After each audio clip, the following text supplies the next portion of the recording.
Hello, today I'm going to be answering the question: describe the narrator in Bodega Dreams in terms of identity, fixed or floating, and provide reasons for your choice. The narrator in Bodega Dreams is Julio, who is nicknamed Chino, and I think it's very hard for me to identify a character not knowing like the whole story, because usually I look at like the beginning of a story and then the end, and then it's so much easier to just state whether the character is fixed or floating. But with what I read in round 3 of Bodega Dreams, I think that Chino shows that he is a floating character, which basically means that he will change throughout the story. Something in specifically that I wanted to talk about was loyalty, because I think this is a strong theme that will be carried on like in Bodega Dreams. Basically, Chino and Sapo are friends, and I was wondering if their friendship is what makes a separation to Chino, on whether he'll be like a good husband and build a good healthy future with his wife and his kid, or will he be choosing like a similar life like Sapo, which we know he associates himself like as a drug dealer. And I think that Chino will be having like this inner conflict constantly because of the influences he has.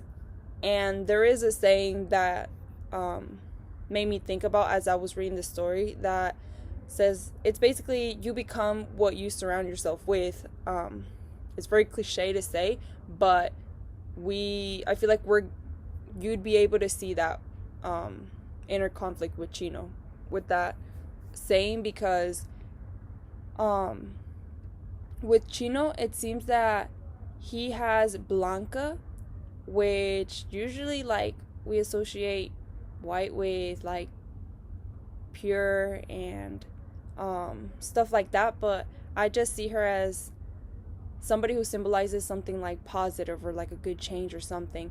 And the fact that she's still pregnant and dedicates herself like to school, because I mean she does homework, so like I assume that she wants like a better future with education, yet Chino still chooses to hang out with Sapo knowing that that affects her.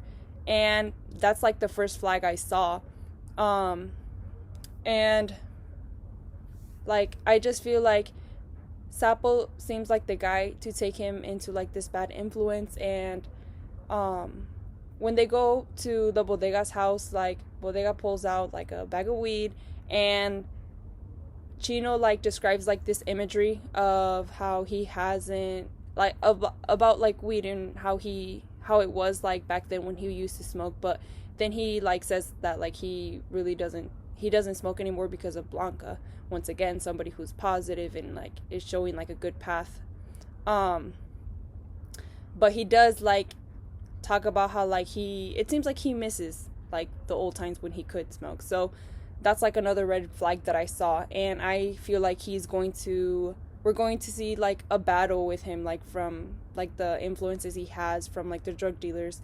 And I feel like he'll associate like with those people like little by little, and eventually like I feel like his perspective is going to change with things, and maybe his personality will too.